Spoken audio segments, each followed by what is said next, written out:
My name is Iris Caldwell. I'm in my mid-30s now, and for most of my adult life, I've worked in environments where people speak softly, but power speaks louder than words. I've been a project manager, a strategist, the person behind timelines that never slipped, and systems that somehow held together under pressure. I've also been someone people rarely worried about because I didn't look like a problem. If you asked my colleagues back then how they would describe me, they might have said I was calm, reliable, low maintenance, the kind of employee who didn't demand attention or create friction. I didn't raise my voice in meetings. I didn't dominate conversations. I didn't posture. And because of that, I was often underestimated, not in a dramatic way, but in a quiet, almost polite one. The kind that feels harmless until you realize how much it cost you over time. This isn't a story about rage or revenge. It's not about a single explosive moment where everything falls apart. It's about something much slower and harder to see. About how power can be used without ever being announced. About how control can hide behind words like leadership, mentorship, and high standards. And about what happens when you finally understand the difference. When I say, my boss used his power to control me, I don't mean he yelled or threatened or crossed any obvious legal lines, at least not at first. What he did was subtler. He shaped the room. He decided whose voice carried weight and whose didn't. He framed his expectations as opportunities, his dismissals as feedback, and his favoritism as merit. And for a long time I accepted that framing because it was delivered so calmly that questioning it felt unreasonable. This story follows the emotional journey of realizing that what I thought was professionalism was actually conditioning, that what I thought was patience was actually endurance, and that silence, depending on when and how you use it, can either erase you or protect you. I want to be clear about something from the beginning. I'm not telling this to paint myself as a victim or to turn anyone into a villain. There are no caricatures here, no shouting matches, no sudden triumphs. What I'm offering is honesty, the kind that looks back without rewriting the past to make it cleaner or more dramatic than it was.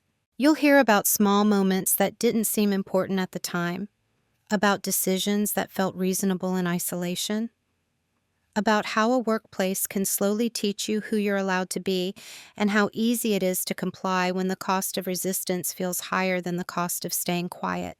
And eventually, you'll hear about a shift. Not a confrontation, but a recognition. The moment when I stopped asking myself how to survive the environment and started asking what I was actually participating in. If you're expecting a story fueled by anger, this may not be that. But if you've ever felt that something at work was wrong even though you couldn't quite explain why, if you've ever been praised in ways that somehow made you smaller, or if you've ever wondered whether your silence was protecting your job or slowly erasing your boundaries, then you might recognize parts of yourself in what I'm about to share. So before we go any further, let me ask you something gently. Have you ever looked back at a workplace and realized the damage only after you were far enough away to name it? To them, I was easy. Not in the way that invites disrespect outright, but in the way that makes people comfortable assuming you'll adapt. I was the person who could be counted on without being checked, the one whose name came up when something needed fixing quietly, quickly, without escalation. I was described as solid, dependable, and steady. Words that sound like praise until you realize how rarely they come with influence attached. In meetings, I sat slightly back from the table, not physically, but conversationally.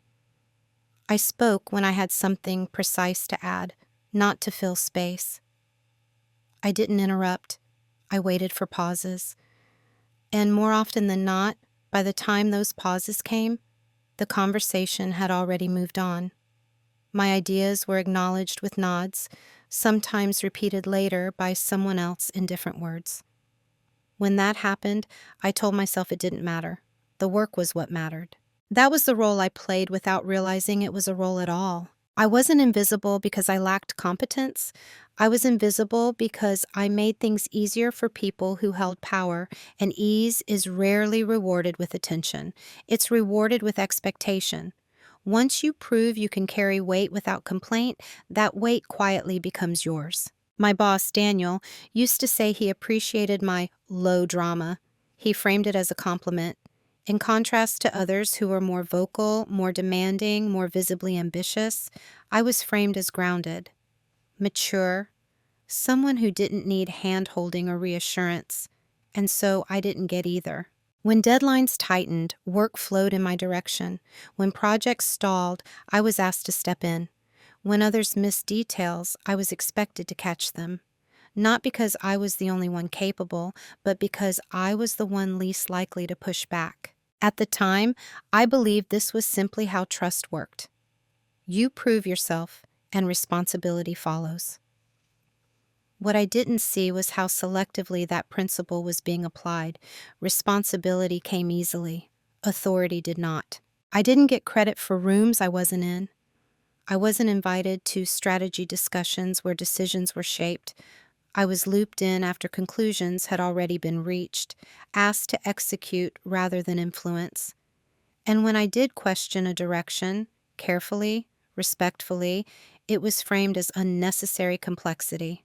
"You're overthinking," Daniel would say with a small smile. "We just need you to keep things moving." So I did. I told myself I wasn't there to be seen.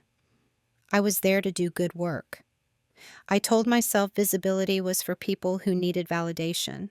I told myself that staying neutral kept me safe. But neutrality has a cost when power is uneven. What others saw was a woman who didn't mind staying late, who didn't object when her scope expanded, who didn't challenge decisions publicly. What they didn't see was how much calculation went into that composure. How often I weighed the risk of speaking against the likelihood of being dismissed.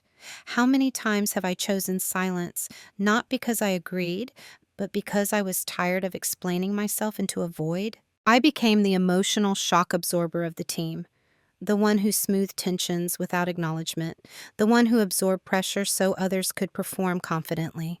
And because I never named that labor, it was treated as natural, almost invisible. Looking back, I understand this wasn't accidental. Systems don't exploit loud resistance, they exploit quiet reliability. They lean on people who won't fracture the image of harmony, and I fit that need perfectly. To them, I was stable, useful, replaceable, but not urgently so. And to myself, at that time, I was someone who believed that if I just kept my head down, things would eventually balance out. That fairness was a long game. That being patient was the same as being wise. I didn't yet understand that patience without boundaries is often mistaken for permission. The first time it happened, it was small enough that I almost missed it. That's the thing about subtle disrespect. It rarely announces itself. It arrives disguised as efficiency, as pragmatism, as something too minor to address without feeling dramatic. And I had built an entire professional identity around not being dramatic. We were in a weekly project sync, nothing high stakes, just a routine review of timelines and deliverables. I had spent the weekend refining a risk assessment for one of our largest clients, catching a dependency issue that hadn't been flagged yet. It wasn't glamorous work, but it mattered. If we ignored it, the delay would ripple through 3 departments. When it was my turn to speak, I laid it out clearly. No emotion, just facts. Daniel listened with his usual neutral expression, fingers steepled, eyes half-focused. When I finished, there was a brief silence. Then he nodded once. "Okay," he said, "let's not complicate things right now. We'll revisit if it becomes a problem." And just like that, the conversation moved on. No follow-up questions, no acknowledgement of the analysis, no discussion. The room didn't react, not because they agreed with him necessarily, but because his response signaled closure. The topic was done. I remember the exact sensation in my body in that moment. A tightening in my chest, not anger, something quieter. A recognition I didn't yet have language for. Later that afternoon, one of my colleagues stopped by my desk. She lowered her voice slightly, as if sharing something confidential. "You were right about that risk," she said. "I've seen it before. I nodded, thanked her, and went back to my screen. That should have felt validating. Instead, it felt oddly hollow. Being right privately doesn't change outcomes publicly. A week later, the issue surfaced exactly as I had predicted. The client escalated. Timelines slipped. Suddenly, the same concerns I had raised were on everyone's radar. In the follow-up meeting, Daniel addressed the team. "We should have anticipated this," he said. "Going forward, I want us to be more proactive about dependencies." He didn't look at me when he said it. No one did. Again, I told myself it didn't matter. The goal was resolution, not recognition. Still, something had shifted. A small internal recalibration. I started noticing patterns I had previously ignored. How Daniel would interrupt certain people mid-sentence but let others finish. How ideas sounded more reasonable once they were echoed by someone with more visible authority. How feedback flowed downward but rarely upward. The next cut came even quieter. I had requested time off, nothing extravagant. Just a few days I had accrued. Daniel approved it without comment. When I returned, I found that 2 of my ongoing responsibilities had been reassigned temporarily. No discussion, no explanation, just a casual update in a meeting I hadn't been invited to. When I asked him about it, he smiled. "I didn't want you to feel overwhelmed," he said. "You've had a lot on your plate." It sounded considerate, almost kind, but it wasn't a reduction in workload. It was a redistribution of visibility. The tasks that were reassigned were the ones closest to leadership, the ones that put you in rooms where decisions were made. I said, "Thank you." That's what makes these moments so difficult to name. Each one, on its own, could be explained away. Together, they form something else entirely, a pattern of quiet removal, not from the job but from influence. No one else seemed to notice, or if they did, they didn't comment. And why would they? Nothing overt had happened. No rules were broken, no voices were raised. But I remembered the way my work was acknowledged only after it failed to be ignored. I remembered how my concerns were framed as complications. I remembered how decisions about my role were made without me in the room. And still, I stayed quiet. Because at that point, speaking up felt like overreacting, like misreading intent, like risking my reputation over something I couldn't yet prove, even to myself. So I filed it away, not as resentment, as data. At the time, I didn't know that this was the beginning. These small cuts, left unattended, don't heal on their own. They teach you something instead, about where you stand and how easily that position can be adjusted without your consent. Once something happens more than once, it stops feeling like an exception. It starts feeling like context. That's how the disrespect settled in, not as a shock, but as background noise. A low, constant hum that you only notice when it's gone. And because it never arrived loudly, I learned to adjust my expectations instead of questioning the environment. I began to anticipate Daniel's reactions before I spoke. I'd edit myself mid-thought, trimming anything that might be perceived as inconvenient. If a concern required more than a sentence to explain, I'd often abandon it altogether. Complexity, I had learned, was unwelcome unless it came from the right person. When I did speak, I softened everything. I might be wrong, but this is probably nothing. Just a small thought. Language became a negotiation, not about truth, but about acceptability. Daniel, for his part, remained consistently calm. That was part of what made everything so difficult to challenge. There was no volatility to point to, no inappropriate comments, no visible favoritism that crossed an obvious line. He simply curated the flow of attention.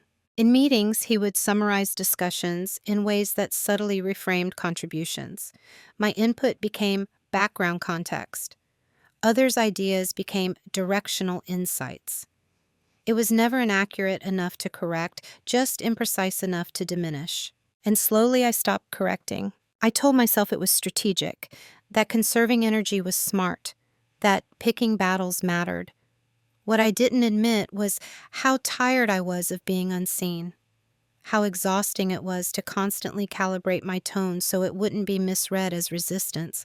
There were moments when I almost spoke up, when a decision was made that directly contradicted the data I had provided, when timelines were adjusted without consulting the person responsible for delivering them, when credit traveled upward and accountability traveled down. Each time I paused, I thought about how I was perceived: reasonable, composed, reliable. I thought about how quickly that perception could shift if I became difficult. And I thought about how subtle the line was between advocacy and defiance in a hierarchy that didn't welcome either from someone like me. So I stayed quiet. Others didn't see this as silence. They saw it as an agreement, as alignment, as proof that everything was fine. That's the danger of being competent and composed in an unhealthy system. Your calm becomes evidence that nothing is wrong. Outside of meetings, colleagues would vent to me. They trusted me. They told me when they felt sidelined, frustrated, or confused by decisions. I listened. I empathized. I never escalated. "You should say something," one of them told me once. I smiled and said, "It's not worth it."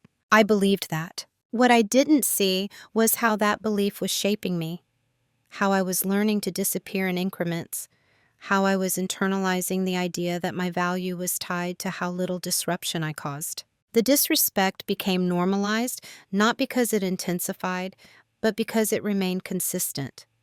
It showed up in small exclusions, in delayed responses, in praise that stopped just short of recognition, in responsibility without authority. And because nothing exploded, I adapted. I worked harder, documented more, anticipated needs before they were voiced.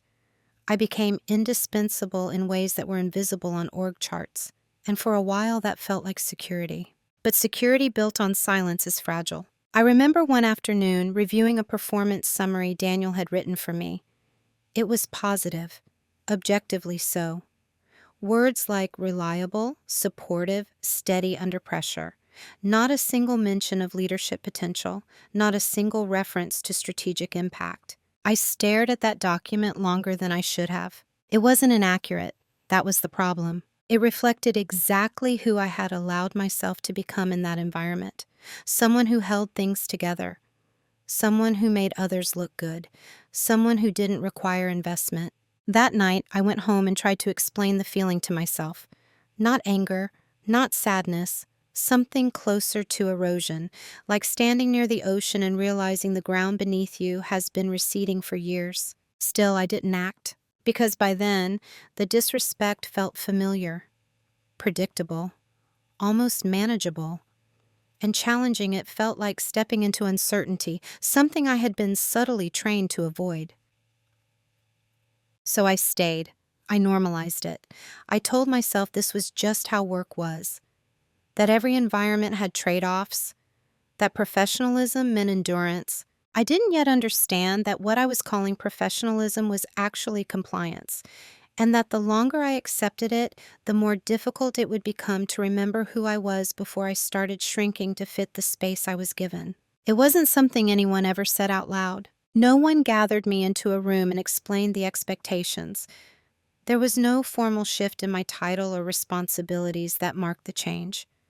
But over time, it became clear that I had been assigned a role, and that deviating from it would require more energy than I had been willing to spend. I was the stabilizer, the one who filled gaps without being asked, the one who absorbed pressure so it didn't reach leadership, the one who translated vague directives into executable plans and then took responsibility when those plans strained under unrealistic timelines. When projects succeeded, they belonged to the team. When they struggled, they quietly belonged to me. Daniel leaned on this dynamic without ever naming it. He would forward problems to me with minimal context and a casual tone. "Can you take a look? Just need your help untangling this. You're good at smoothing things out." And I was. I didn't push back on scope creep. I didn't ask why issues kept landing on my desk instead of being addressed at their source. I told myself that being useful was a form of influence, that proximity to problems meant proximity to solutions.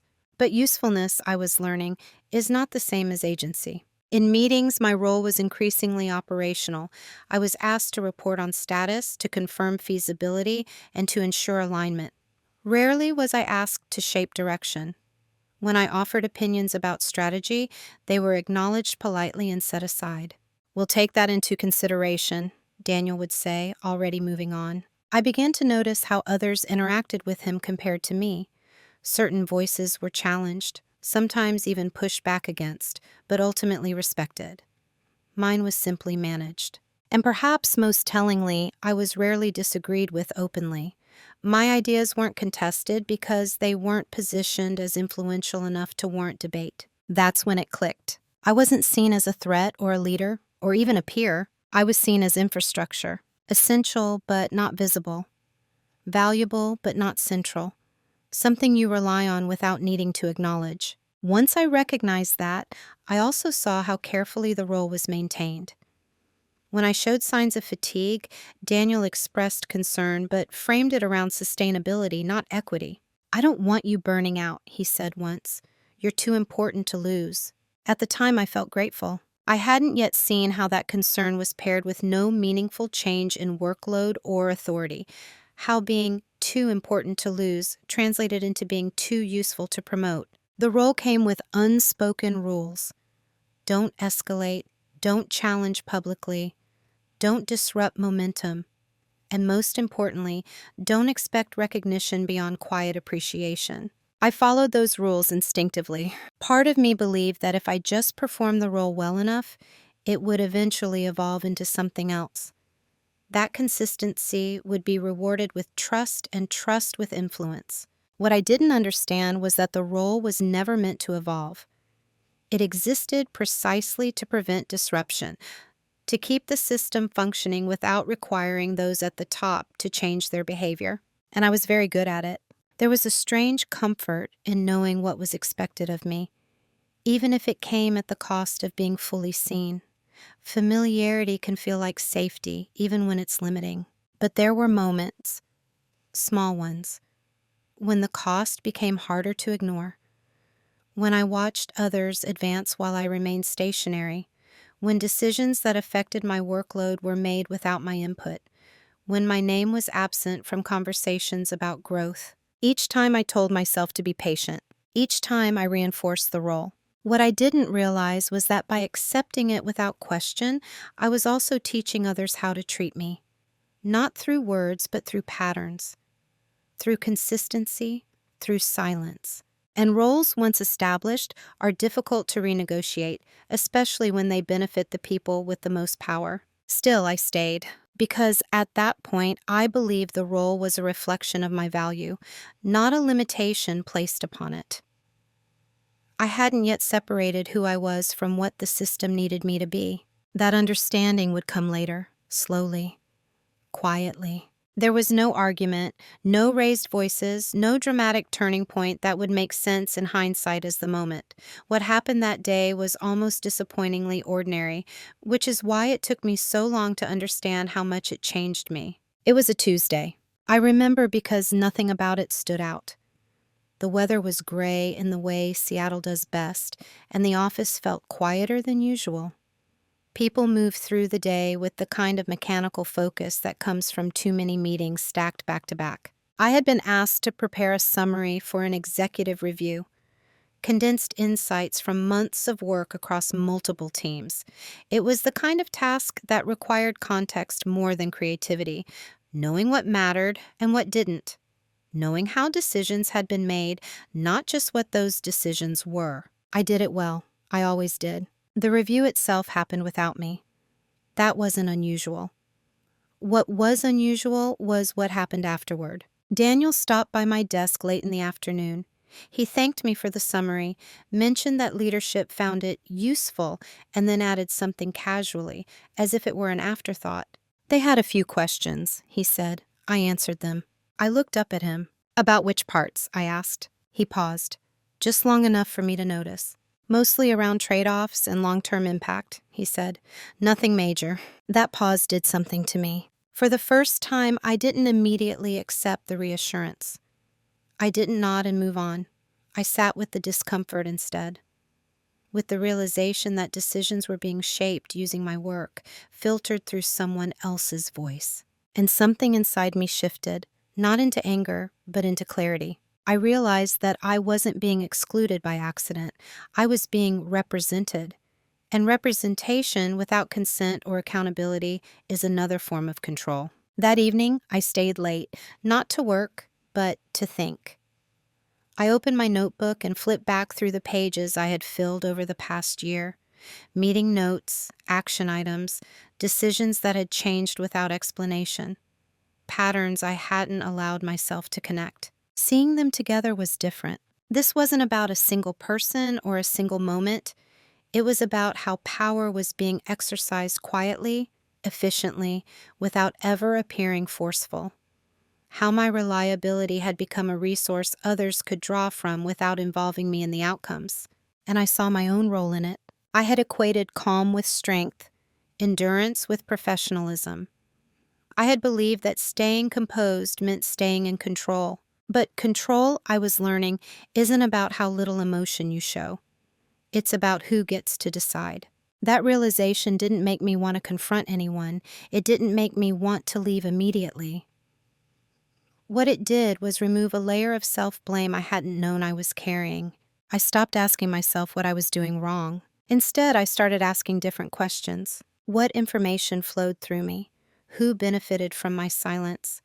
What would change if I stopped making things easy? Those questions stayed with me. Over the next few days, nothing externally changed. I still attended the same meetings. I still completed the same tasks. I still responded to messages with the same measured tone. But internally, I was no longer trying to earn fairness. I was observing. I noticed how often Daniel spoke for me, how often my absence from a room was treated as permission rather than a gap, how rarely anyone checked whether I agreed with the way my work was being used. And for the first time, I didn't rush to fill that gap. The shift wasn't visible, no one commented on it, no alarms were triggered. But something fundamental had changed. I no longer believed that staying quiet would eventually lead to recognition. I no longer believed that patience alone could correct the imbalance. And I no longer believed that my role in the system was fixed. That day didn't give me answers. It gave me orientation. I stopped moving on autopilot. I stopped smoothing over discomfort before understanding it. And I stopped assuming that my only options were endurance or exit. There was a third option, one I hadn't yet defined, but could now sense. And that was the day everything began to move. Even though from the outside, nothing appeared to shift at all. After that shift, my silence changed texture. Before, it had been reflexive, something I defaulted to in order to keep things smooth. Now, it has become deliberate. Not as a tactic I announced to myself, but as a posture I adopted with intention. I still didn't speak more in meetings. If anything, I spoke less. But the difference was that I was no longer withholding myself out of fear of disruption. I was listening for information. I let conversations unfold without intervening. I watched who set agendas and who followed them, who asked questions and who answered on behalf of others. I noticed how often decisions were framed as consensus when only a few voices had actually shaped them. And I noticed how quickly people mistook my quiet for acquiescence. Daniel, in particular, seemed to relax. Without my careful clarifications or subtle course corrections, meetings moved faster. Ideas passed through unchecked. Assumptions hardened into plans. The pace increased, but the precision decreased. No one blamed me for that. They didn't notice the difference, which told me something important. My contributions had never been visible enough to be missed. They had simply been absorbed into the system, smoothing friction without leaving a trace. I didn't rush to change that. Instead, I began to document, not out of suspicion, but out of accuracy. I wrote down what was said, who said it, and what decisions followed, not interpretations, just facts. It wasn't emotional, it was methodical. When Daniel summarized conversations inaccurately, I didn't correct him in the moment. I noted the discrepancy. When responsibilities shifted without explanation, I recorded when and how.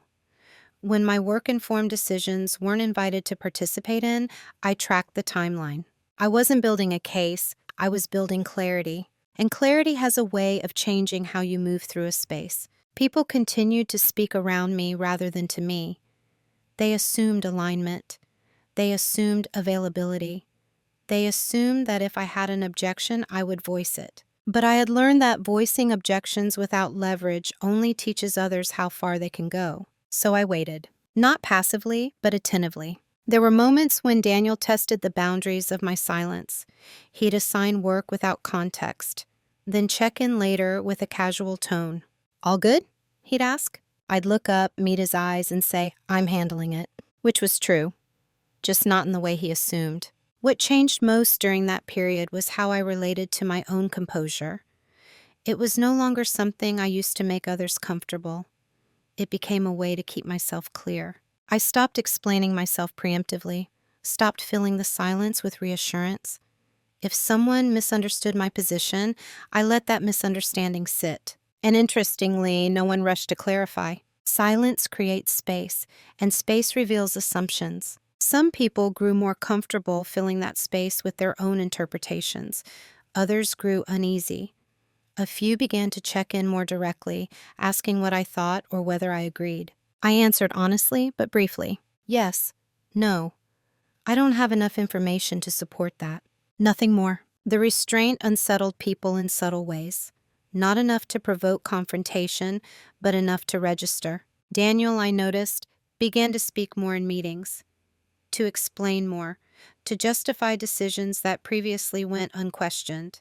Not because I challenged him, but because my quiet was no longer reinforcing his narrative. That was when I understood something important. Silence isn't neutral. It can either reinforce power or destabilize it, depending on how it's used. Before, my silence had functioned as support. It had smoothed edges, absorbed tension, and allowed decisions to stand without scrutiny. Now it functioned as an absence of validation, of endorsement, of emotional labor. An absence is noticeable when people are accustomed to being supported. Still, I didn't rush toward any outcome. I wasn't trying to force a reaction. I was letting the system respond to a version of me that no longer compensated for its imbalances. And the system did respond. Subtly, indirectly, in ways that confirmed what I had begun to suspect. Others mistook my restraint for withdrawal, for disengagement, for weakness. But it wasn't any of those things. It was alignment. I had finally aligned my internal understanding with my external behavior, and that alignment created a kind of steadiness I hadn't felt before. I didn't know yet what I would do with what I was learning. I only knew that I was done offering unearned support to dynamics that didn't respect me. And for the first time, my silence belonged to me. What they never noticed was how much information moves through a person no one feels threatened by. When you're perceived as neutral, useful, steady, non-confrontational, people speak freely around you. They assume you're not keeping score. They assume you're not connecting dots. They assume your presence is functional, not analytical. That assumption became my greatest advantage. I had always been observant, but now I was intentional about it. I paid attention to how decisions were made outside of formal meetings. Conversations happened in hallways, over coffee, in private messages that never made it into official channels. I noticed patterns in language. How Daniel framed risk when speaking upward versus downward. How he positioned himself as a buffer between leadership and the team while quietly consolidating control over information flow. How he used urgency to justify exclusion and efficiency to discourage questions. None of this was illegal. None of it was overtly abusive. And that was precisely why it worked. Subtle power rarely needs to announce itself. It just needs to be consistent. I also noticed something else, something more structural. I was often the first to know when things were going wrong. Teams came to me before escalating. Vendors reached out to me when timelines slipped. Colleagues asked me how to interpret vague directives before acting on them. I had become a central node in the system without ever being named as one. And because I wasn't formally recognized as such, there were no safeguards around how my work was used. So I began to map it. Not visually, mentally, who relied on whom, where bottlenecks formed, who held authority, and who actually held knowledge, who was visible, and who was indispensable. And slowly a picture emerged. Daniel's power didn't come from expertise, it came from positioning, from being the person who translated complexity upward and filtered accountability downward, from controlling access to rooms, to narratives, to leadership. And I was part of that mechanism, not as a beneficiary, but as a conduit. That realization didn't make me angry. It made me careful. I began to adjust how information moved through me, not by withholding it, but by being precise about where and how it landed. I stopped summarizing entire situations unless explicitly asked. I stopped filling in gaps that leadership hadn't bothered to understand. When asked for updates, I provided facts, not interpretations. When asked for opinions, I asked clarifying questions first. What decision is this informing? Who will be accountable for the outcome? Where will this be documented? These questions weren't confrontational. They were procedural. And they slowed things down just enough to expose how much I relied on my invisible labor. Still, no one called it out. They assumed I was being thorough, careful, consistent. What they never noticed was that I was also creating a record, not just of events, but of dependencies, of how often my work intersected with decisions I wasn't invited to influence, of how frequently my name appeared in action items, but not in credit. I wasn't planning anything dramatic. I wasn't waiting for a moment to strike. I was learning the architecture of the system. And once you understand the architecture, you no longer need to push against walls. You can move through doors that were always there, just unmarked. There was a particular meeting that crystallized this for me. A cross-functional review where tensions were high and timelines were slipping. Daniel spoke confidently, presenting a version of events that smoothed over several unresolved risks. Leadership nodded. The narrative was clean. I sat there listening, knowing exactly what had been omitted. Not maliciously, but conveniently. I knew which teams were overextended, which dependencies were fragile, which assumptions were optimistic at best. Daniel glanced at me once during the meeting, a brief look, almost a check-in. I didn't intervene, and for the first time I saw uncertainty flicker across his face. Not because I contradicted him, but because I didn't support him. Afterward, a senior leader approached me privately. "Do you agree with that assessment?" she asked. I paused. "I think it reflects part of the picture," I said carefully. "If you'd like, I can walk you through the full context." She did. That conversation changed nothing immediately, but it shifted something quietly. For the first time, someone above Daniel had heard my voice directly, without it being filtered or summarized. Daniel never mentioned it, but he began to include me in more emails, more meetings, more conversations suggested he was trying to reassert alignment. I noticed, and I adjusted accordingly. What they never noticed was that I wasn't trying to be seen. I was trying to be accurate. And accuracy, in a system built on selective visibility, is destabilizing. By then, I understood something crucial. I didn't need to expose anyone. I didn't need to accuse or confront. The system was already documenting itself. I just had to stop compensating for it. And once I stopped doing that, the truth began to surface on its own. The reveal didn't come with adrenaline. No surge of triumph. No moment where everything clicked into place like a puzzle snapping shut. It came quietly, almost mundanely. I was reviewing a thread of emails late one evening, nothing urgent, just clearing my inbox with the same methodical care I applied to most things. Somewhere in the middle of it, I noticed a pattern I had overlooked before. Not in tone, not in intent, but in attribution. Work I had produced was being referenced in leadership communications without my name attached. Not maliciously, not even consciously. It was simply assumed. My analysis had become part of Daniel's voice. I traced it back. One document led to another. A summary became a slide. A slide became a decision. And at no point was I present.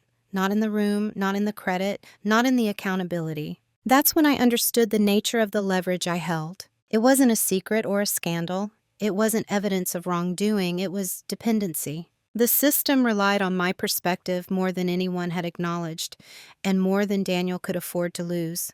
and that reliance had been carefully obscured. I sat there for a long time, not feeling powerful, but steady. There was no satisfaction in the discovery, just clarity, the kind that removes confusion rather than adding excitement. I realized that Daniel's authority rested, in part, on my continued invisibility, on my willingness to let my work be absorbed without a trace, on my silence when representation replaced participation. And I realized something else. If I stepped back, not dramatically, not emotionally, but structurally, the gap would be felt immediately. That was the leverage. Not exposure, not confrontation, withdrawal. Not of effort, but of unacknowledged support. I didn't act on it right away. I didn't change my behavior overnight. I simply stopped offering what hadn't been requested explicitly. When Daniel asked for summaries, I asked who they were for. When he asked for recommendations, I asked whether I would be present for the discussion. When decisions were being made that affected my scope, I asked for confirmation in writing. None of this was aggressive. None of it was unreasonable. But it was new, and it made visible how much had been taken for granted. Privately, I reviewed my documentation, not to weaponize it, but to understand the full extent of my involvement, where my work had shaped outcomes, where my absence would create uncertainty. I also reviewed my own values. I didn't want revenge. I didn't want to embarrass anyone. I didn't want to burn bridges or expose flaws for the sake of vindication. What I wanted was alignment between responsibility and authority, between contribution and recognition, between my presence and my consent. And for the first time, I could see a path toward that alignment that didn't require anyone to admit fault. It required me to stop erasing myself. The reveal wasn't about Daniel or even the company. It was about my understanding that power doesn't always need to be seized. Sometimes it's already there, quietly waiting for you to stop giving it away. I remember closing my notebook that night and feeling an unfamiliar calm. Not relief, not excitement. Resolve. I didn't yet know what decision I would make. Only that the decision would be mine. Not a reaction, not a concession, not an endurance test. And that knowledge changed how I walked into the office the next morning. I was still calm, still professional, still quiet, but no longer invisible to myself. Once you see leverage clearly, you can't pretend it isn't there. That was the hardest part. Not discovering it, but living with the knowledge of it without rushing to use it. Leverage creates options, and options demand responsibility. I knew that whatever I chose next would change the trajectory of my work, and possibly how I was perceived long after I left that role. So I slowed down. I laid out the paths available to me, not emotionally, but practically. I could confront Daniel directly, sit across from him, articulate what I had observed, and ask for a change. Transparency had a moral appeal to it. It aligned with how I liked to see myself. Clear, fair, honest. But I also understood the risk. Confrontation requires the other person to be both receptive and self-aware. Daniel had built his authority on being composed and reasonable. A direct challenge would likely be absorbed, reframed, or neutralized without altering the underlying dynamic. At best, I might gain acknowledgement. At worst, I'd be labeled as misaligned. I could escalate, go above him, present my documentation, explain the pattern, and ask for structural correction. That option existed, but it came with consequences that extended beyond me. Escalation reshapes narratives quickly, and not always accurately. I wasn't interested in becoming a case study or a cautionary tale. I could leave. That option hovered quietly in the background, clean, simple, appealing in its own way. I had the experience, the credibility. I could step into another role elsewhere and let this become a closed chapter. But leaving without resolving the imbalance felt incomplete. Not because I needed justice, but because I would be carrying the lesson unfinished. I didn't want to escape. I wanted to choose. And then there was the option I hadn't initially named because it didn't look like an action at all. I could change my participation, not by withdrawing effort, but by withdrawing unacknowledged labor, by aligning my work strictly with my role, by making visibility a condition of contribution. This option didn't require permission. It didn't require anyone to admit wrongdoing. It simply required consistency. And once I saw it clearly, I knew it was irreversible. Because once you stop compensating for a system's imbalance, you can't unsee the effect. I asked myself difficult questions. Was I willing to be misunderstood in the short term for the sake of long-term integrity? Was I prepared for discomfort, not dramatic fallout, but subtle tension? Could I stay calm while others adjusted to a version of me that no longer smoothed everything over? The answer surprised me. Yes. Not because I felt brave, but because I felt done. Done, shrinking my presence to fit a narrative that didn't include me. Done equating professionalism with self-erasure. Done accepting that power could move through me without stopping to acknowledge where it came from. The decision wasn't about teaching anyone a lesson. It was about ending my own participation in a dynamic that relied on my silence. So I chose the irreversible option. I decided that from that point forward, my work would travel with my name attached, or it wouldn't travel at all. My insights would be shared in rooms where I was present. My accountability would be matched with authority. And if that wasn't possible, then the system would have to adjust without me compensating for it. I didn't announce this decision. I didn't signal a shift. I simply began acting in alignment with it. The power of the decision lay in its quietness. There was no moment to argue against, no accusation to defend, just a steady change in how information flowed, how boundaries were held, how assumptions were allowed to stand or collapse. I knew this would lead somewhere, possibly toward resolution, possibly toward the exit. But for the first time, the outcome felt secondary. What mattered was that I had chosen myself, not emotionally, but structurally. And that choice, once made, couldn't be undone.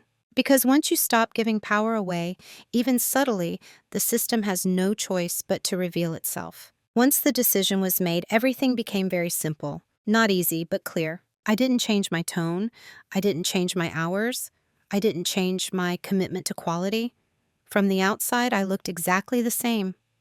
Calm, reliable, focused. What changed was invisible unless you knew where to look. I stopped anticipating needs that hadn't been articulated.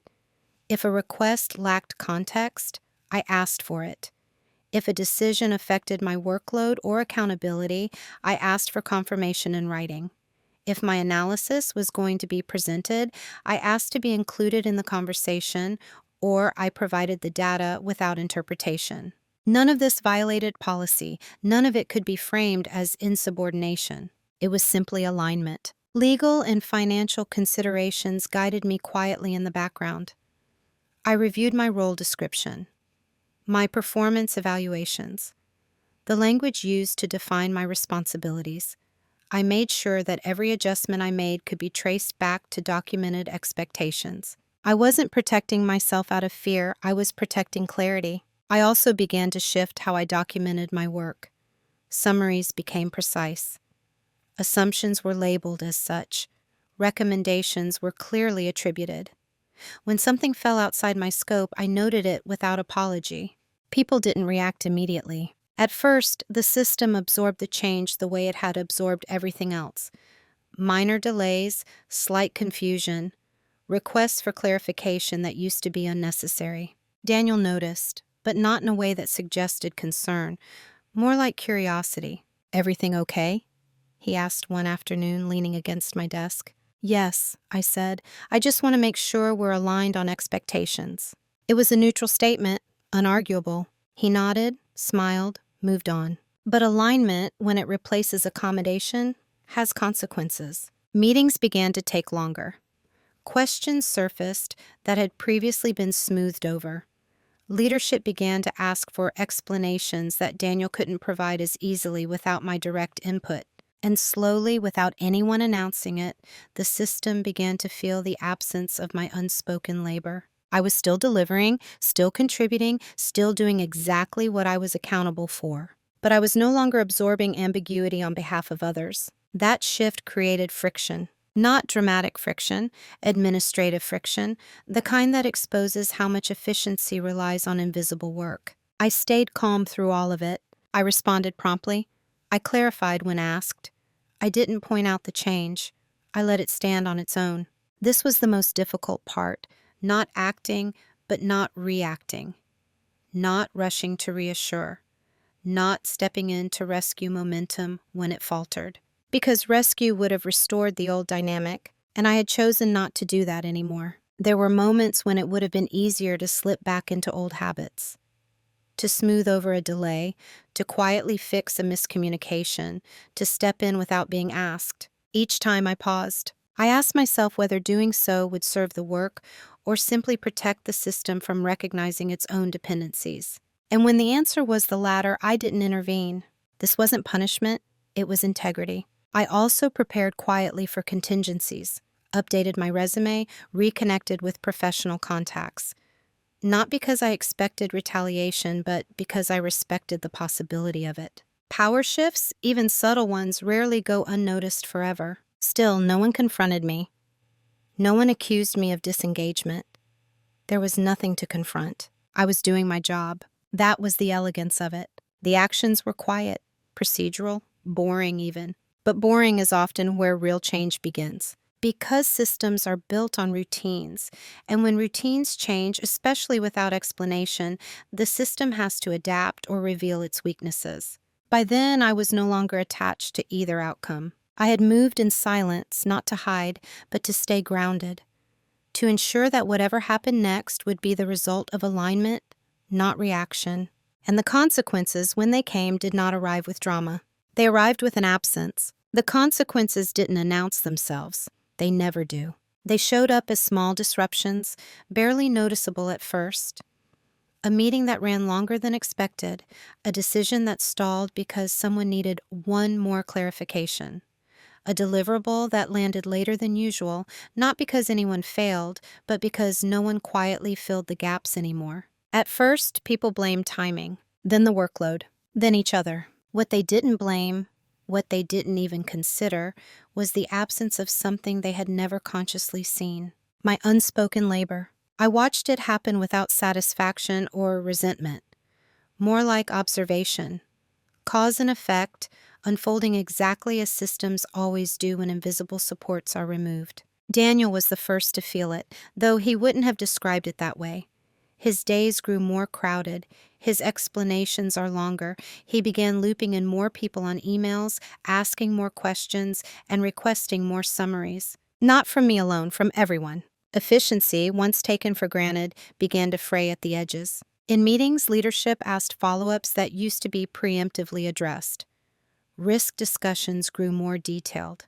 Assumptions were challenged, not aggressively, but persistently. Daniel handled it with his usual composure. He didn't lash out. He didn't blame anyone directly.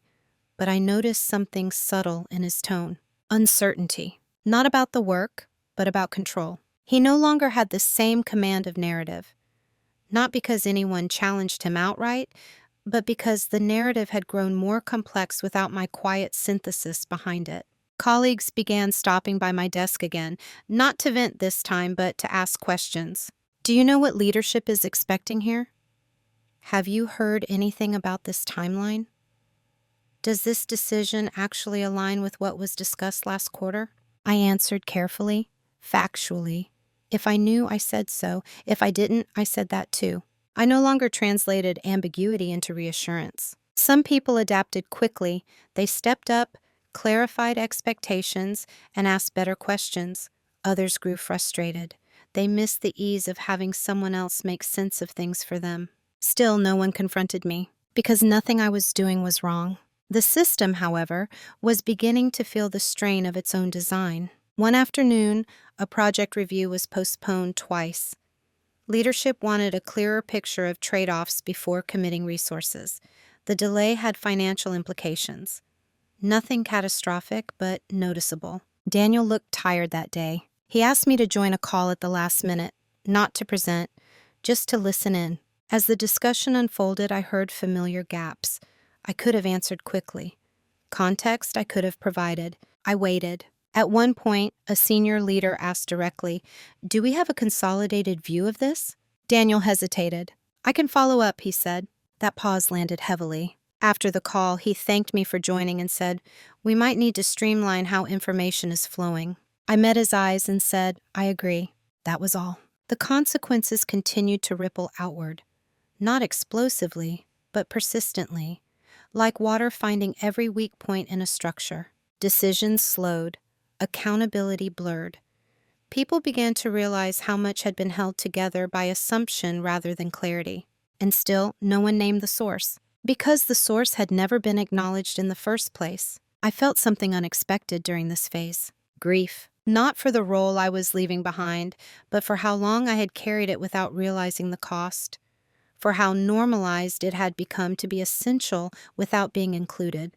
I didn't feel vindicated watching others struggle. I felt resolved. This wasn't about watching things fall apart. Nothing was falling apart.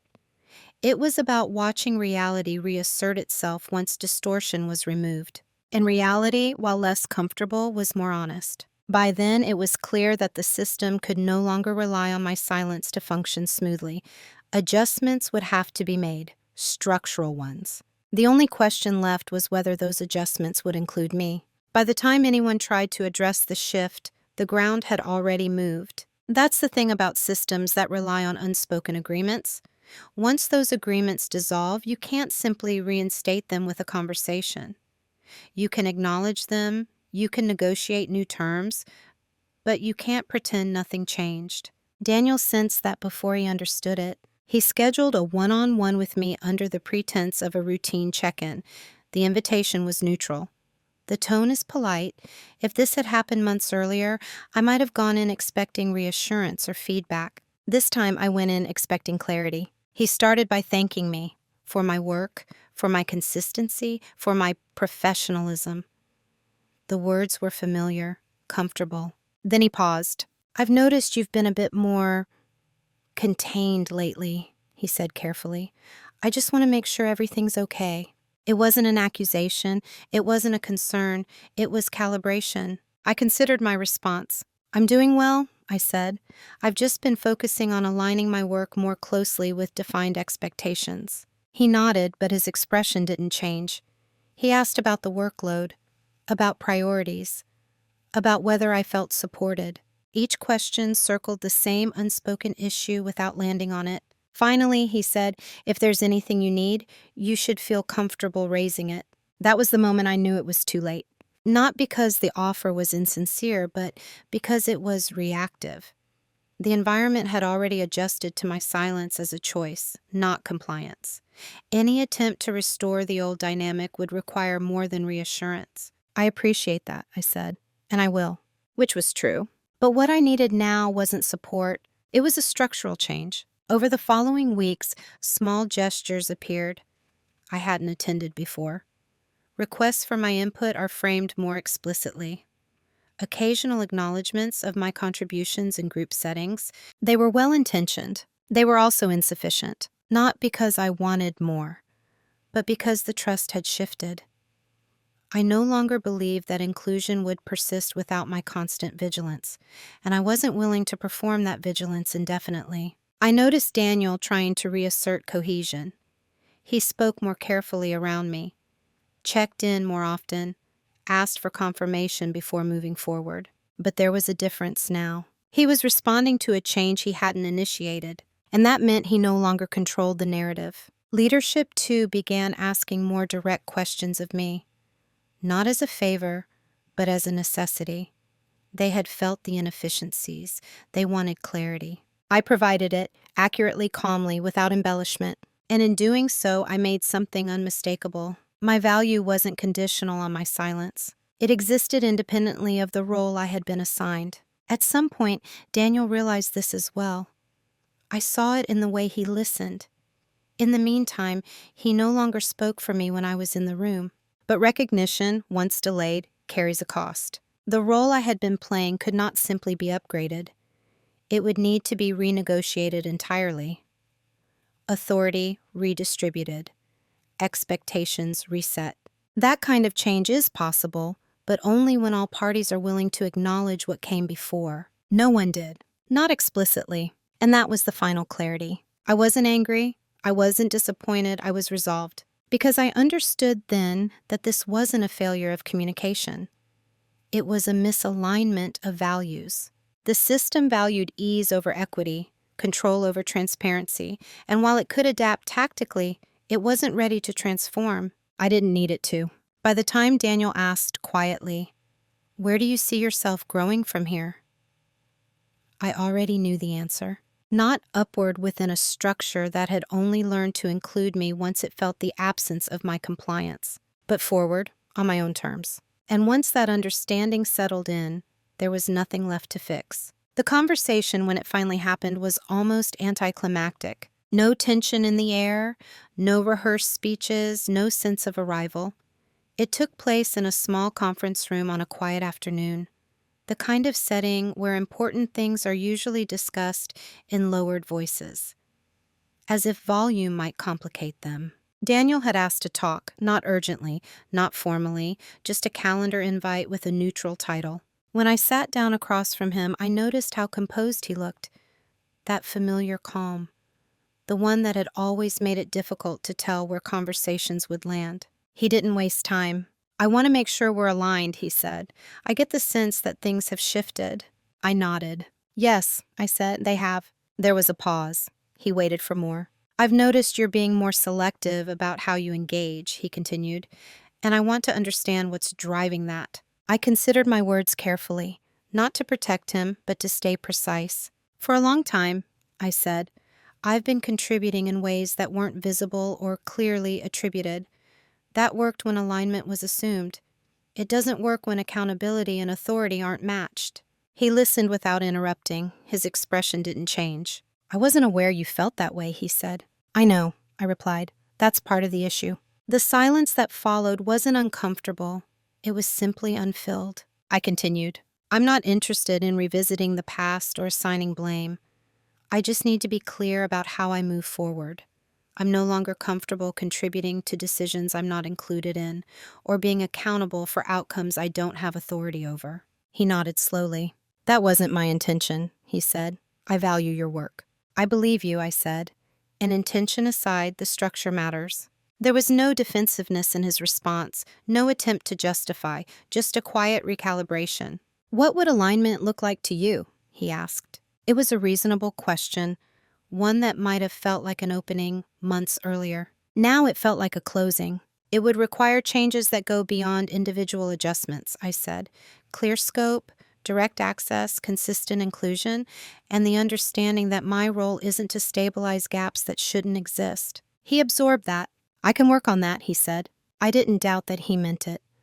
I also knew it wouldn't be enough. "I appreciate that," I said, "but I also want to be honest.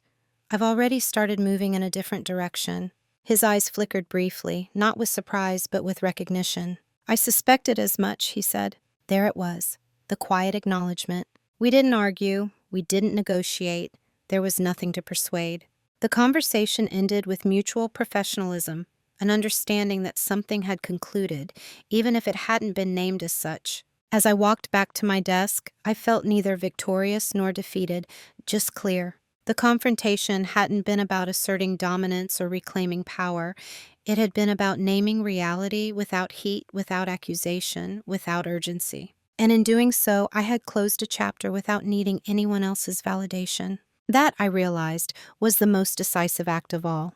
Who I am now is quieter than who I used to be, but not smaller. For a long time, I believed growth looked like expansion, more visibility, more influence, more presence in rooms where decisions were made. And while some of that is true, I've learned that real growth often looks like subtraction, removing what was never yours to carry, letting go of roles you were assigned without consent. After that conversation with Daniel, I didn't change overnight. There was no dramatic exit or announcement. I finished my work with the same care I always had. I documented transitions. I made sure nothing collapsed simply because I stepped back. But I stopped managing perceptions. I no longer worried about being seen as agreeable or flexible or endlessly capable. I focused instead on being accurate about my capacity, my boundaries, and my direction. And something surprising happened. Without the constant internal calculation, my energy returned. Not as excitement, but as steadiness. the kind that comes from not being at war with yourself. I became more precise with my time, more selective with my commitments. I stopped saying yes to things that required me to disappear in order to function. And in doing so, I noticed how much of my earlier fatigue hadn't come from the work itself, but from the quiet negotiation of my own erasure. I still value calm, I still believe in composure, but now those traits serve me, not the system. I no longer confuse silence with safety, or patience with virtue, or endurance with professionalism. What I understand now is this: being underestimated is not the same as being powerless, but staying there too long can make you forget the difference. I don't carry bitterness from that experience. Bitterness requires attachment to an outcome that didn't happen. I'm not attached to that version of success anymore. What I carry instead is discernment. I pay attention to how power moves in rooms. To whom is it asked to absorb complexity, and who is allowed to simplify it? To whose work is visible and whose is assumed. And when I sense imbalance, I don't rush to fix it. I ask whether it's mine to carry. If it isn't, I let it stand. That doesn't make me detached. It makes me aligned. Today, I work in environments where my voice is present, where my work is used, where contribution and authority are intentionally matched, where calm isn't mistaken for compliance. And when those conditions aren't met, I notice early. I don't wait for erosion to teach me what I already know. Who I am now is someone who understands that quiet strength isn't about how much you can endure without complaint. It's about knowing when endurance has turned into permission and choosing differently. I didn't win anything in the conventional sense. There was no public reckoning, no apology, no moment where the story resolved itself neatly. But I reclaimed something far more durable: my consent. And that has changed every professional decision I've made since. There's a particular kind of harm that doesn't leave visible marks. It doesn't announce itself as cruelty. It doesn't break rules loudly enough to be reported. It lives in tone, in omission, in patterns that feel too subtle to challenge and too persistent to ignore. And because it wears the language of professionalism, it often goes unnamed, sometimes even by the people most affected by it. This story wasn't about a bad boss in the obvious sense. It was about a system that learned to rely on quiet endurance and then mistook that endurance for consent. The hardest lesson for me wasn't recognizing the imbalance. It was recognizing how long I had participated in it, how often I equated being easy to work with as being safe, valuable, or mature. Quiet dominance doesn't come from overpowering others. It comes from refusing to disappear, from understanding that you don't need to raise your voice to reclaim agency. You need to stop offering unacknowledged labor. You need to let systems feel the weight they quietly transferred onto you. And most importantly, you need to trust that clarity, even when it creates discomfort, is kinder than silence that enables harm. If you're in a workplace where your calm is being used to absorb dysfunction, if you're praised for being reliable but excluded from influence, if your ideas travel without you, I want you to know this: nothing is wrong with you. And you don't need to explode, expose, or escape to regain your footing. Sometimes the most powerful shift begins when you simply stop making things easier for dynamics that diminish you. This isn't a call for confrontation. It's a call for awareness, for noticing when patience becomes permission, for noticing when professionalism becomes self-erasure, for noticing when silence is no longer neutral, and choosing quietly to move differently. So I'll leave you with this, not as a lesson, but as an invitation. Have you ever realized that what you were praised for at work was the very thing that kept you from being seen? And if so, what did you do when you noticed it? If you're comfortable sharing, I'd like to hear your story in the comments. And if you're still in the middle of it, unsure whether what you're experiencing even counts, I hope this reminded you that clarity doesn't always arrive with noise. Sometimes it arrives in silence. Video hữu ích, hãy ấn like và đăng ký kênh để ủng hộ mình nhé. Chúng ta sẽ gặp nhau ở những video tiếp theo. Bye bye.